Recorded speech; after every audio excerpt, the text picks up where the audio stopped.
Okay, today what I want to work with you on is when you are the returner of service partner. So, today we're going to pick on Cliff in this clip, and then I've got some follow-up clips where Jim is my partner as I'm returning serve. But let's take a quick look at this clip right here. And what I want you to see is how Greg. This is Greg right here in his return to serve, and I think we've talked about this before in another clip, but he takes my serve and hits a good return cross court, not necessarily down at my feet, but enough to where I'm back in the kind of back in no man's land here. And as I'm making contact, what's happened here is Cliff has not moved. I mean, he has basically stayed in the position that he started at. And what I'm going to show you in the follow-up clips with Jim is Jim is going to go ahead and move up in this area of the court here.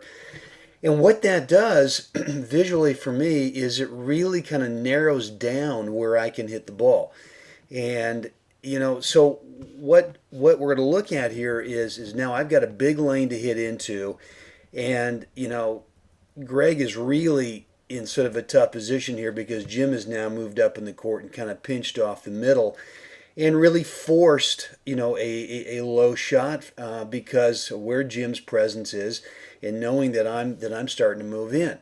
And so what I want you to look at now in the next clip is how Jim is going to take my return, and this is actually a sequence of 3 returns of serve where he's going to anticipate that I'm going to handle the return and he's going to start to move in. And now as Greg has to play this shot, you can see where Jim is. Jim has moved off the service line. He's moved up almost the middle of his service box. And Greg realizes now that this area in here, the middle, is not really available. He's got to take this ball back to me.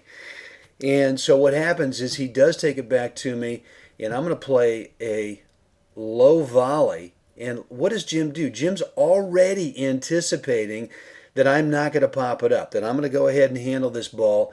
And even though I do get a little bit of a lucky let cord right there, Jim is now really in a great spot to be able to, create problems for Greg. And even though he doesn't handle that ball, he knows I'm going to help him here, and he knows I'm going to play the ball down low. And here it is. It's popped up and Jim's got a put away opportunity.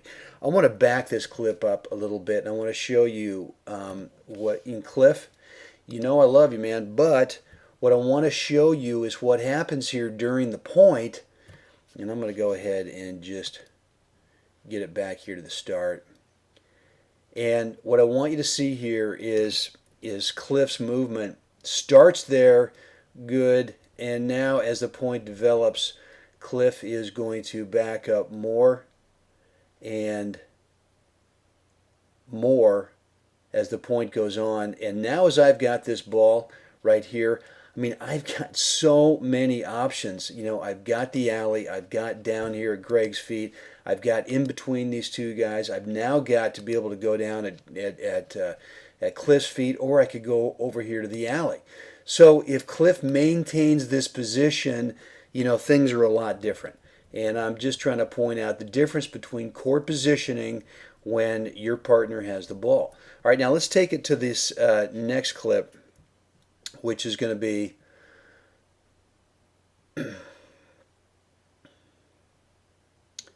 okay, here we go. And again, this is going to be a cross-court return. And both of these guys, I should say all three of these guys, including Jim and Cliff and Greg, are now, somewhere in their subconscious is that last point. And, here it is, and I'm now playing a cross-court return, and look at where Jim goes. Even though it's a sort of a high return, the point of contact here for Greg is not, a total put-away opportunity based on where he's making contact and based on where he is in the court here.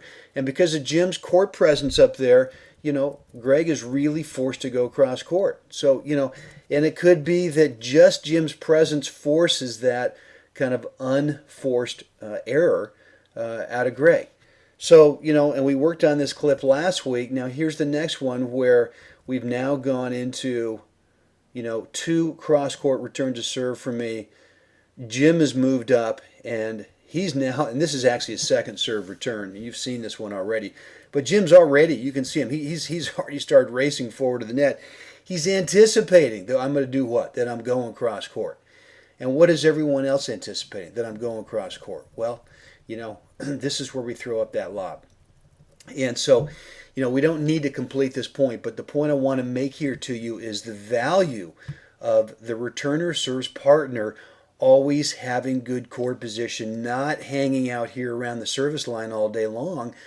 And that if you do that, this player right here, without ever having touched the ball, can really create a lot of problems for that serving team. So, blah, blah, blah. Hope this has helped. I want to hear your comments down below. Leave me a comment, and let's get this discussion going. All right. Any questions, ask Brent at webtennis.net. Have a great day out there.